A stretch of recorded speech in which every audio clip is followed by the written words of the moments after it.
नमस्कार, मैं नृपेंद्र कुमार शुक्ल, शिक्षक महात्मा गांधी इंटर कॉलेज सफीपुर उन्नाव। विद्यार्थियों, मैं आज इस गणित कक्षा में आपका स्वागत करता हूं। इससे जो पहले वाला जो भाग था सांतत्य एवं अवकलनीयता का प्रथम भाग आप लोग पढ़ चुके हैं और दूसरे वाले भाग में हम लोग आज सीखेंगे अवकलनीयता के विषय में। तो देखते हैं शिक्षण बिंदु क्या क्या हैं। सबसे पहले तो हम लोग जानेंगे कि अवकलनीयता क्या होती है, उसके बाद अवकलनीय फलनों के बीजगणित क्या होते हैं, संयुक्त फलनों के बीजगणित क्या होते हैं, स्पष्ट फलनों के बीज अवकलज कैसे निकालेंगे हम लोग, प्रतिलोम त्रिकोणमितीय फलन हम लोग पढ़ चुके हैं इससे पूर्व अध्याय में, sine inverse x, cos inverse x, tan inverse x, cot inverse x, sec inverse x. तो उनके अवकलन कैसे होंगे और चरघातांकी मतलब e की पावर x, a की पावर x और लघुघड़की लॉग वाले जो फलन होंगे उनका भी हम लोग अवकलन सीखेंगे और फलनों के प्राचलिक रूपों के अवकलज भी देखेंगे कैसे होंगे और उनका अवकलन कैसे होगा। तो सबसे पहले हम लोग देखते हैं कि अवकलनीयता क्या होती है। तो अवकलनीयता के लिए हम लोग देखिए कि जैसा कि आप देख रहे हैं कि यदि f एक वास्तविक फलन है तथा c इसके प्रांत में स्थित कोई एक बिंदु है तो c पर f का अवकलज निम्न प्रकार से परिभाषित होगा। f dash x dy dx fx बराबर limit delta x tend to 0 f of x plus delta x minus f x upon delta x. ये आप लोगों ने प्रथम सिद्धांत का, ये कक्षा 11 में हम लोग प्रथम सिद्धांत के द्वारा अवकलन सीख चुके हैं। ये वही आपका सूत्र है और हम लोग देखिए इसको आगे देखते हैं कि अवकलनीयता होती क्या है। तो आप इसको ऐसे समझिए, अद्वितीय स्पर्श रेखा जिस बिंदु पर होगी, जिस बिंदु पर अद्वितीय स्पर्श होगा यानी यूनिक टेंजेंट होगा, जहाँ पर हम लोग कहेंगे कि उस बिंदु पर फलन अवकलनीय होगा। सीधी सी सरल भाषा में अब देखिए, ये अगर थीटा मान लिया जाए तो हम लोग जानते हैं कि ये कितना हो जाएगा आपका tan थीटा बराबर dy बाई डी एक्स। ये हम लोग पढ़ चुके हैं कक्षा 11 में। इससे हम लोग f डैश x या जिस बिंदु पर निकाला जाए, जैसे मान लीजिए a बिंदु पर निकाला गया तो हम लोग इसे कहेंगे f डैश a। तो जिस बिंदु पर फलन अवकलनीय होगा, याद रखिएगा उसके दाहिने तरफ बात करें और उसके बाएं तरफ बात करें, ठीक है। अगर दाहिने तरफ बात करेंगे तो हम लोग कहेंगे राइट हैंड डेरिवेटिव और बाईं ओर तो लेफ्ट हैंड डेरिवेटिव। दोनों की जो स्पर्श रेखा होगी उसकी जो ढाल होगी एक ही होगी, यानी उसकी जो प्रवणता होगी, इसको हम tan थीटा जो कहेंगे आपका, ये स्लोप, ये ढाल एक ही होनी चाहिए। अगर ऐसा नहीं है तो हम लोग कहेंगे फलन अवकलनीय नहीं होगा। इसको अगर हम दूसरे शब्दों में देखें कि ये कैसे आई, ये स्पर्श रेखा मिलती कैसे है, तो स्पर्श रेखा मिलने के लिए आप समझ लिए, जैसे यहाँ पर दिया गया है आपका ये A है, अगर इसको हम लोग कह दें H तो ये A प्लस H हो जाएगा। अगर ये H है तो ये बिंदु कितना हो जाएगा, ये बिंदु हो जाएगा आपका f of A plus H और ये कितना हो जाएगा f ऑफ A और ये देखिए क्या है f of A plus H। अगर आपसे कहा जाए कि ये कोण कितना होगा तो tan थीटा कितना हो जाएगा बच्चों, f of A plus H minus f of A upon A plus H minus A, यही तो होगा। और जिसमें ये कट जाएंगे A और A तो हमारे पास आ जाएगा tan theta f of A plus H minus f of A upon H। कक्षा 11 में आप लोग सीख चुके हैं कि अगर h, ये जो h है डिफरेंस, ये जितना कम होगा, अगर ये कम होगा तो ये भी क्या होगा, ये बिंदु इधर खिसक के आएगा। और जैसे जैसे यानी h, अगर इसकी लिमिट अगर ऐसे कह दें h tend to 0, h tend to 0 मतलब ये वाला जो पॉइंट है ये a प्लस h है, अगर h 0 हो जाएगा तो ये यहाँ पे आ जाएगा और यहाँ आने का मतलब क्या हो जाएगा, ये एक स्पर्श रेखा ऐसे मिलेगी। और स्पर्श रेखा मिलने का मतलब है, इसे हम लोग लिख सकते हैं dy बाई dx या df बाई dx, जो भी आप लिखना चाहें, ठीक है बच्चों। यही काम क्या होगा, यही काम होगा बच्चों कि यदि हम लोग इसके, ये तो दाहिने तरफ की बात हो गई, अगर बाएं पक्ष में भी अगर बात करें तो बाएं पक्ष में एक बिंदु ले लेते हैं बच्चों, ये कितना हो जाएगा a माइनस एच। और अगर हम यहाँ पर देखें तो अगर ये f ऑफ a था तो ये हो जाएगा f of a minus H हो जाएगा। इसको ऐसे मिला दें, ठीक है, इसको ऐसे मिला दीजिए यहाँ पर। तो अब देखिए क्या लिखेंगे हम लोग, यहाँ पर भी अगर लिखें tan थीटा तो ये क्या हो जाएगा F of A minus H minus F of A, ठीक है, upon A minus H minus A. तो बच्चों देखिए क्या मिल जाएगा आपको यहाँ से माइनस एच, और इसमें भी वही चीज़ होगी, अगर h हमारा टेंड टू 0 होगा तो फिर से देखिए क्या मिल जाएगा, इसे हम लोग लिख सकते हैं dy बाई डी एक्स। ये याद रखिएगा ये LHD है और ये आपको मिलेगा RHD।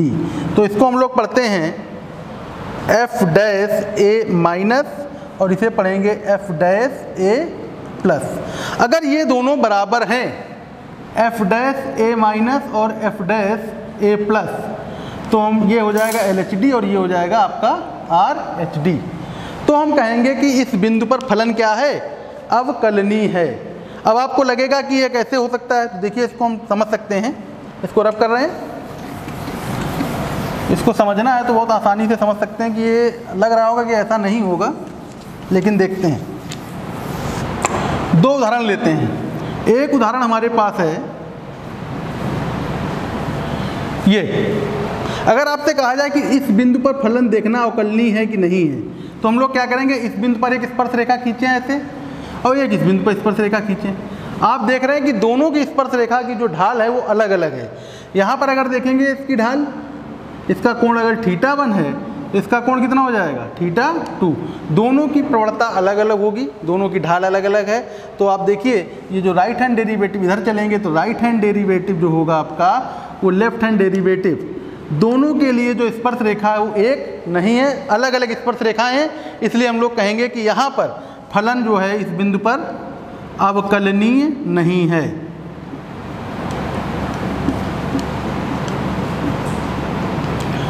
अब दूसरा देखिए उदाहरण क्या है। दूसरा उदाहरण अगर बच्चों देखना चाहते हैं, एक उदाहरण और ले लेते हैं, और वो उदाहरण हमने कह दिया, मान लेते हैं अगर आपसे कहा जाए इस बिंदु पर फलन अवकलनीय है कि नहीं है, तो कैसे निकालेंगे। तो फिर से देखिए ये बिंदु C मान लीजिए, ये बिंदु A और ये बिंदु B। देखिए क्या होगा, C को A से मिलाइए, C को B से मिलाइए। अब देखिए अगर A वाला बिंदु C के पास जाएगा तो ये जो जीवा है ये स्पर्श रेखा में बदल जाएगी। इसी तरीके से जब B वाला C के पास जाएगा तो ये भी स्पर्श रेखा में। तो अब देख रहे हैं कि ये स्पर्श रेखा एक ही तो है, तो हम लोग इसे क्या कहेंगे, इसे कहेंगे अद्वितीय स्पर्श रेखा। और यही हमारा अवकलनीय फलन के लिए होना चाहिए कि यूनिक टेंजेंट होना चाहिए। अद्वितीय स्पर्श रेखा है तो हम लोग कहेंगे कि इस बिंदु पर जब स्पर्श रेखा एक ही है तो फलन कैसा है, अवकलनीय है। तो अब अवकलनीय फलनों में अगर ज्यामितीय रूप से देखना है तो आप सीधे सीधे कह सकते हैं कि अवकलनीय फलन कौन से होंगे, जिन फलनों में आप जैसे यहाँ देख रहे हैं कोई भी शार्प पॉइंट नहीं है, लेकिन अब दूसरी तरफ देखिए ये इस तरीके के फलन, ये इस तरीके के फलन, यानी यहाँ पर और यहाँ पर फलन अवकलनीय नहीं है। जबकि यहाँ पर देखिए स्मूथ बिल्कुल चलता चला जा रहा है। अगर आप इस पर चलना चाहें, अपनी मोटरसाइकिल चलाना चाहें तो देखिए चलते चले जाएंगे ऐसे ऐसे, ये ढाल बनती चली जा रही है। यहाँ पर ऐसा नहीं होगा। तो जहाँ पर शार्प पॉइंट होंगे वहाँ पर फलन अवकलनीय नहीं होगा, और जब अवकलनीय नहीं होगा तो हम उस बिंदु पर dy बाई डी एक्स नहीं निकाल पाएंगे। अब आगे देखिए चलते हैं हम लोग। अवकलनीयता आपने देख ली है। अब अवकलनीय फलनों के बीजगणित कक्षा 11 में हम लोग फलन देख चुके थे, उनका dy बाई डी एक्स भी सीखा था हमने। यहाँ पर जैसे दो फलन है u और b, तो अब देखिए क्या होगा अगर आपसे कहा जाए dy by d x of u plus v, तो क्या होगा, इनका अलग अलग निकाल सकते हैं हम लोग, dy by d x of u plus minus dy by d x of v। तो हम लोग इसको ऐसे भी लिखते हैं, डैश का मतलब ही है कि डैश का मतलब होता है डिफरेंशिएशन। जैसे अगर आपसे कहा जाए f डैश x, इसका मतलब ही होगा dy बाई डी एक्स। इसी तरह से दूसरा देखिए फलन क्या है, uv डैश का मतलब इन दोनों का अगर गुणा है तो क्या करेंगे, तो जब गुणा होगा तो क्या होगा, पहला फलन और दूसरे का अवकलन, फिर दूसरा फलन पहले का अवकलन। और तीसरा देखिए, इस पर अच्छा उदाहरण अगर देखना चाहें तो उदाहरण भी देख लेते हैं। जैसे y बराबर साइन x और x, दो फलन होगा यहाँ पर।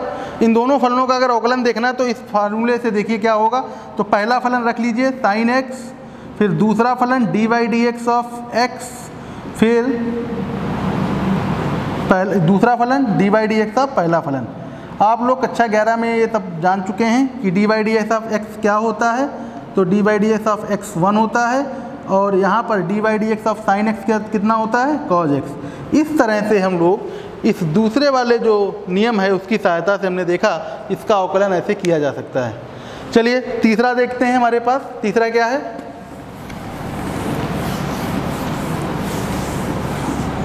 तीसरा हमारे पास है u बाई वी डैश। तो हम लोग देखिए क्या होगा कि इसको अगर ऐसे समझ लेते हैं, न्यूमरेटर और डिनोमिनेटर, अंश और हर। अगर आपसे कहा जाए इसका अवकलन क्या होगा, तो इसका अवकलन निकालने के लिए हम लोग क्या करते हैं, डिनोमिनेटर लिख लेते हैं और d by d x of numerator minus numerator और d by d x of denominator, और जो डिनोमिनेटर है इसका होल स्क्वायर। तो देखिए वही लिखा है, ये चीज़ वही है, u dash v minus v dash u upon v square. बस याद रखिएगा कि वी स्क्वायर जो है आपका डिनोमिनेटर है, कभी भी जीरो नहीं होना चाहिए। अगर जीरो हो गया तो फलन कैसा हो जाएगा, अपरिभाषित फलन होगा। इस पर भी एक उदाहरण अगर देखना चाहें बच्चों तो देखिए y बराबर साइन एक्स अपॉन एक्स। अब आपसे कहा जाए इसका अवकलन करिए, तो इसका अवकलन, और याद रखिएगा कि x 0 के बराबर नहीं है। तो देखिए क्या होगा, तो d y by d x बराबर, इसी का हम लोग यूज करेंगे, डिनोमिनेटर लिख लेंगे पहले x, फिर D by d x of numerator, numerator मतलब साइन एक्स माइनस फिर sine x D by d x of denominator और डिनोमिनेटर का होल स्क्वायर। तो अब देखिए x, साइन एक्स का अवकलन हम लोग पढ़ चुके हैं कक्षा 11 में, कॉज एक्स होता है और यहाँ से x का अवकलन होता है 1 और x स्क्वायर। तो बच्चों ये देखिए हमें इस नियम का उपयोग करके हमने इस फलन का अवकलन करना भी सीख लिया। अब आगे देखते हैं संयुक्त फलन। संयुक्त फलन कंपोजिट फंक्शन होते हैं बच्चों, हम लोग ये भी देख चुके हैं, फॉग और गॉस सीखे हैं। जैसे फॉग एक्स है तो बच्चों इसे क्या लिखेंगे, f of g of x, ऐसे भी लिखा जा सकता है। तो यहाँ पर भी देखिए क्या है, यदि एफ दो फलन है यू और वी का संयोजन हो तो हम लोग इसको लिख सकते हैं एफ वी ऑफ यू का मतलब हो जाएगा, देखिए बच्चों क्या हो जाएगा, इसको लिख सकते हैं हम लोग, ऐसे भी लिखा जा सकता है। अगर ऐसा लिखेंगे तो हम लोग देखिए क्या करेंगे कि इसको यू एक्स को टी मान लेंगे, तो ये एफ हो जाएगा आपका वी टी। अब हमें निकालना, इसका अवकलन करना है। तो जब इसका अवकलन करोगे बच्चों तो सबसे पहले हम लोग इसका अवकलन करेंगे, क्या होगा, और उसके बाद फिर t जो इसको माना इसका अवकलन करेंगे। तो देखिए ऐसे लिखा हुआ है d f by d x बराबर d v by d t और d t by d x. तो ये दोनों क्या हो जाएंगे, एक दूसरे को कैंसिल कर देंगे। इसे हम लोग कहते हैं श्रृंखला का नियम भी कहते हैं। तो जैसे ये नीचे देखिए उदाहरण दिया गया है, इस उदाहरण की सहायता से हम लोग इसको सीखें कैसे होगा। तो देखते हैं बच्चों, f बराबर या एफ एक्स लिख लीजिए साइन एक्स स्क्वायर प्लस 5। तो देखिए एक्स स्क्वायर प्लस 5 है, इसको अगर हम मान लेते हैं t, तो ये देखिए क्या बन जाएगा, ये बन जाएगा आपका साइन t। अब हमें इसका अवकलन करना है, तो सबसे पहले हम लोग क्या करें, इसका अवकलन करें। तो इसका अवकलन ये क्या है, ये vt था, तो vt बराबर साइन t, तो d y by d v by d t कितना हो जाएगा, कॉस t बन गया बच्चों। अब दूसरी तरफ हमने t किसको माना था, एक्स स्क्वायर प्लस 5, इसका भी अवकलन करना पड़ेगा x के सापेक्ष, क्योंकि फलन x के सापेक्ष में दिया गया है। तो कितना हो जाएगा बच्चों, 2x और इसका हो जाएगा 0। तो D t by d x की जो वैल्यू होगी बच्चों वो 2x आई। अब हमारे पास जो सूत्र दिया गया इसके सहायता से अगर हम लोग निकालना चाहें तो इसका अवकलन कितना हो जाएगा, d f by d x बराबर कितना हो जाएगा, d v by d t और d t by d x रख लेते हैं। इसमें d v by d t हो जाएगा कॉस टी और d t by d x कितना हो जाएगा बच्चों, 2x। और t क्या था, क्योंकि फलन हमें x में चाहिए तो t का मान है एक्स स्क्वायर प्लस 5, तो यहाँ रख लेंगे हम लोग कॉज एक्स स्क्वायर प्लस 5 और 2x। इस तरह से देखिए हम लोग इसका अवकलन कर सकते हैं। ये हमारा श्रृंखला नियम भी हम लोग इसको कह सकते हैं, चेन रूल जिसे कहा जाता है। चेन के हिसाब से हमने देखिए इसको किया है, एक की कड़ी के बाद दूसरी कड़ी। और इसको देखिए डायरेक्ट ऐसे भी कर सकते हैं, आपके सामने दिया जाए f(x) बराबर साइन x² + 5, आपसे कहा जाए निकालिए, तो df/dx अवकलन हो गया। सबसे पहले हम लोग इसका करेंगे, चेन बना रहे हैं चेन के हिसाब से, तो dy/dx ऑफ साइन x² + 5। अब देखिए साइन का अवकलन क्या होगा बच्चों, तो कॉज। फिर अब हम साइन का तो कर चुके हैं, अब मुझे इसका करना है, तो dy/dx ऑफ x² + 5। तो देखिए क्या निकल के आ रहा है बच्चों, x² का कितना होगा बच्चों 2x और 5 का 0। तो देखिए वही चीज़ तो निकल के आ रही है। तो हम लोग इसको हर बार वैसे ना करके इस तरह से भी कर सकते हैं। ये अवकलन आपका जो है संयुक्त फलनों का अवकलन हो गया। अब आगे देखते हैं हम लोग, आगे है अस्पष्ट फलनों के अवकलन। ये क्या होते हैं बच्चों, ये भी देख लेते हैं। अस्पष्ट फलन का मतलब है बच्चों ऐसे फलन जिनको y को x के रूप में परिभाषित ना कर सकें। अभी तक हम लोग क्या पढ़ रहे थे, y बराबर साइन x, या y बराबर x² या y बराबर x³ + 2x + 5, इस तरह के फलन हैं। इनको स्पष्ट रूप से देखिए y को x के रूप में लिखा जा सकता है। लेकिन कुछ फलन ऐसे होंगे जिनको हम लोग स्पष्ट रूप से नहीं लिख सकेंगे। जैसे आप यहाँ देखिए y + x + sin xy बराबर 0, आप इस y को अलग नहीं कर सकते हैं। जब भी आप देखिएगा तो ये sin xy जरूर उधर आ रहा है, इसको y और x को अलग अलग नहीं कर पाएंगे। ऐसे ही हमारे पास देखिए दूसरा उदाहरण है। तो ये दोनों जो उदाहरण हैं बच्चों, ये कहते हैं ये अस्पष्ट फलनों के उदाहरण हैं। और इन फलनों का अगर अवकलन मुझे करना है तो कैसे करेंगे, तो देख लेते हैं। जैसे पहला उदाहरण दिया गया है y + x + sin xy बराबर 0। अगर आपसे कहा जाए कि इसका अवकलन करना है तो हम लोग क्या करेंगे, differentiate with respect to x। कैसे करेंगे डिफरेंशिएट, सबसे पहले इसका x के सापेक्ष अवकलन करेंगे, तो x के सापेक्ष अवकलन कितना हो जाएगा dy/dx। x का अवकलन बच्चों कितना हो जाएगा पता है। फिर यहाँ पर देखिए dy/dx ऑफ साइन xy, और यहाँ पर 0, इसका अवकलन 0 ही होगा। तो dy/dx ऑफ x कितना हो जाएगा बच्चों 1, और साइन इसका बच्चों क्या लिखेंगे इसे cos xy। और फिर से बच्चों देखिए चेन रूल में आ जाओगे हम लोग, यहाँ से इसका भी अवकलन करना पड़ेगा।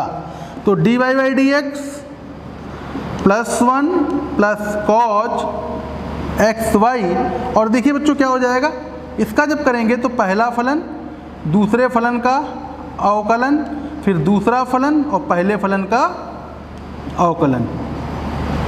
तो अब देखिए क्या निकल गया, ये बराबर 0 होगा बच्चों, याद रखिएगा। dy/dx + 1 + cos xy, यहाँ से देखिए x और ये तो रहेगा dy/dx और प्लस y। अब आप इसको अंदर गुणा कर दीजिए, और जो dy/dx वाले पद हैं बच्चों इनको आप अलग निकाल लेंगे। तो देखिए क्या होगा, जब इसको अलग निकालेंगे बच्चों तो देखिए क्या निकल के आएगा, dy/dx + 1 + cos xy into x dy/dx और प्लस y cos xy बराबर 0। अब ये dy/dx और ये dy/dx कॉमन ले लीजिए बच्चों, तो क्या आ जाएगा 1 + x cos xy बराबर -y cos xy और -1। तो इस dy/dx का मान निकल आएगा बच्चों -1 + y cos xy अपॉन नीचे हो जाएगा 1 + x cos xy। बच्चों इस तरह से हम लोग इनका अवकलन सीखेंगे। ये आपके अस्पष्ट फलन हैं, और इसी तरीके से आप दूसरा उदाहरण भी कर सकते हैं। अब आगे देखते हैं हम लोग, आगे देखिए क्या है बच्चों, ये हैं कुछ प्रतिलोम वृत्तीय फलन के अवकलन। इनको देखिए क्या है, कैसे सीखेंगे हम लोग प्रतिलोम वृत्तीय फलनों के अवकलन। तो इसमें सबसे पहले हम लोग देखते हैं बच्चों, जैसा पहले ही दिया गया है y बराबर साइन इनवर्स x। इसको अगर हमें अवकलन करना है तो क्या करेंगे हम लोग, तो इसका अवकलन करने के लिए सबसे पहले हम लोग क्या देखेंगे, इसको x बराबर साइन y भी लिख लेंगे हम लोग, और x बराबर साइन y के बाद देखिए इसका अवकलन करेंगे x के सापेक्ष। जब x के सापेक्ष अवकलन करोगे तो क्या बन जाएगा आपको, देखिए तो ये 1 हो जाएगा, और इसका बच्चों जब क्या होगा तो इसका हो जाएगा cos y, और y का बच्चों क्या हो जाएगा dy/dx। तो dy/dx बच्चों कितना निकल आएगा, 1/cos y। बस याद रखिएगा ये 0 नहीं होना चाहिए, ठीक है। और y का मान कितना था बच्चों, साइन इनवर्स x। और हम लोग जो है ये पढ़ चुके हैं कि क्या होता है, कैसे, देखिए इसको हम लोग जानते हैं कि sine in square x plus cos square y होता है 1, ठीक है। तो याद रखिएगा कॉज स्क्वायर वाई बराबर 1 माइनस साइन स्क्वायर एक्स, तो कॉस वाई बराबर √1 माइनस साइन स्क्वायर एक्स। ये भी फार्मूला में पता है। तो हम लोग इसका मान भी निकाल सकते हैं यहीं से, चाहो तो यहाँ मान रख लीजिए इसका, और या तो आप त्रिकोणमितीय सहायता से भी हम लोग मान निकाल सकते हैं, ऐसे भी निकल आएंगे मान, साइन इनवर्स एक्स को t मान के। तो इसका जो फार्मूला, इसका जो मान होता है कितना होता है बच्चों, ये हम लोगों ने पढ़ा है त्रिकोणमितीय में। तो 1/, इसको लिख सकते हैं 1 माइनस एक्स स्क्वायर। ये ध्यान रखिएगा x का मान ±1 नहीं होना चाहिए, ठीक है। इसी तरह से बच्चों क्या होगा, कॉज इनवर्स एक्स का, sec inverse x, tan inverse x, cot inverse x और कॉजेक इनवर्स एक्स का भी मान निकाल सकते हैं। अब आगे देखिए बच्चों क्या होगा, ये तो त्रिकोणमिति के हैं बच्चों, हो गए।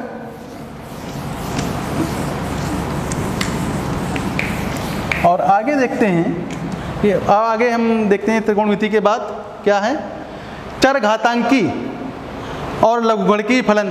तो चरघातांकी हमने आपको बता दिया, जैसे y बराबर e की पावर x या y बराबर a की पावर x, इनका अवकलन कैसे होगा, ठीक है। तो इसका अवकलन वही रहता है, कोई फर्क नहीं पड़ेगा इस पर। अब देखिए जो दूसरा लॉग वाले फलन है, तो लॉग वाले फलन में देखिए क्या है बच्चों, जैसे यहाँ दिया है y बराबर fx ux की पावर vx, ux की दिया गया है ऐसे vx। बच्चों इस तरीके का अवकलन करने के लिए हम लोग लॉग ले लेते हैं, लॉग y बराबर लॉग, फिर बच्चों क्या करेंगे हम लोग, ये पावर यहाँ आ जाएगी और फिर ये आ गया। अब हम लोग इसका अवकलन कर लेंगे, लॉग y का 1/y dy/dx, ठीक है। फिर ये लग जाएगा आपका प्रोडक्ट रूल, पहला फंक्शन दूसरे का अवकलन, दूसरा फंक्शन पहले का अवकलन। इस तरह से हम लोग इसका अवकलन करना देख सकेंगे। और ये देखिए दिया गया है dy/dx बराबर इस तरीके से है, और उसी तरीके देखिए एक उदाहरण दिया गया 30 करके, इसको भी हम लोग कर सकते हैं। देखिए कैसे करेंगे, कोई भी एक छोटा उदाहरण लेके चलते हैं, y बराबर x की पावर x ही ले लेते हैं। तो देखिए कैसे करेंगे इसका, तो लॉग ले लेंगे बोथ साइड, तो ये हो जाएगा आपका log x की पावर x, तो x log x बच्चों हो जाएगा। अब इसका अवकलन करेंगे x के सापेक्ष, तो बच्चों जब x के सापेक्ष अवकलन होगा तो इसका हो जाएगा dy/dx ऑफ y, और यहाँ से भी dy/dx of x log x। अब इसका हो जाएगा बच्चों dy/dx। अब यहाँ पर देखिए गुणन वाला रूल लग जाएगा, x इसका हो जाएगा आपका अवकलन लिया था, इसका किया है dy/dx ऑफ log y। तो log का तो हो जाएगा 1/y और y का होगा dy/dx। यहाँ से x और log x का बच्चों क्या हो जाएगा,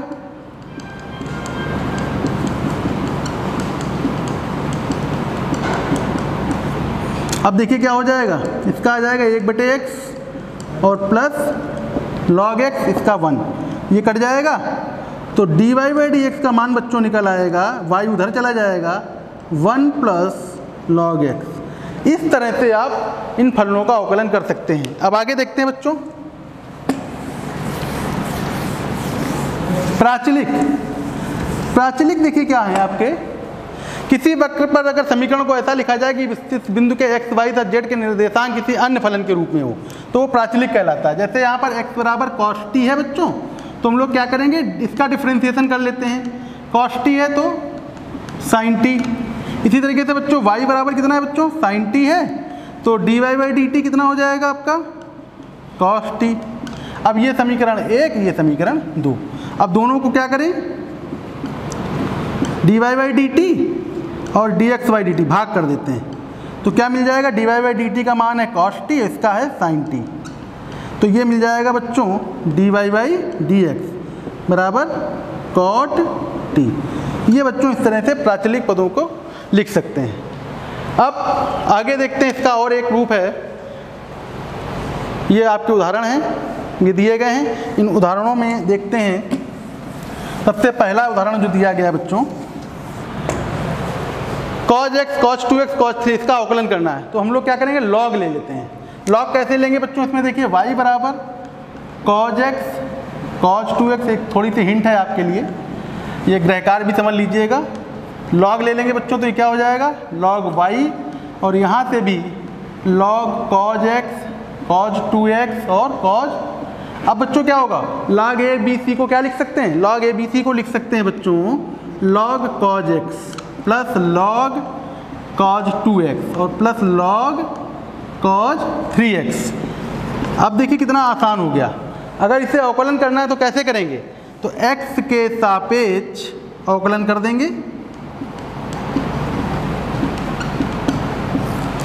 तो log y का 1/y dy बाई dx।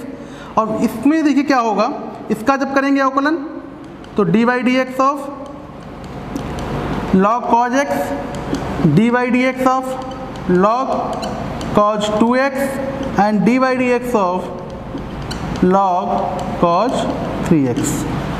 ठीक है। अब इसका पता आपको अवकलन क्या होता है, 1/cos x हो जाएगा, फिर cos x का कर लीजिएगा, फिर इसी तरीके से cos 2x का अवकलन कर लेंगे आप। log पहले log का करेंगे, फिर cos 2x का। इस तरह से इसका भी हम अवकलन कर सकते हैं। दूसरा वाला प्राचलिक पदों पर है, ये भी किया जा सकता है। तीसरा अस्पष्ट फलन पर है। और चौथा देखिए बच्चों क्या है कि इसको देखिए हमने अवकलनीयता के लिए दिखाया गया है, इसको कैसे करेंगे।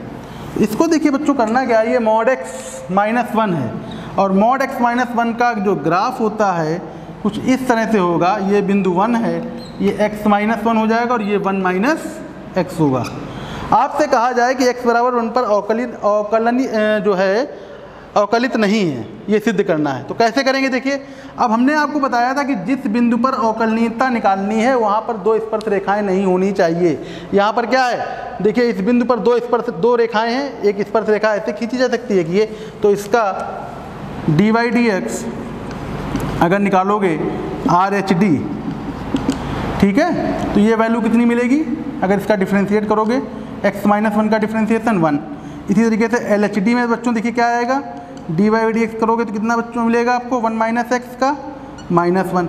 तो आप देख रहे हो कि RHD और LHD क्या है बच्चों, बराबर नहीं है। और चित्र से भी समझ में आ रहा है कि इस बिंदु पर दोनों की जो ढाल है वो अलग अलग है।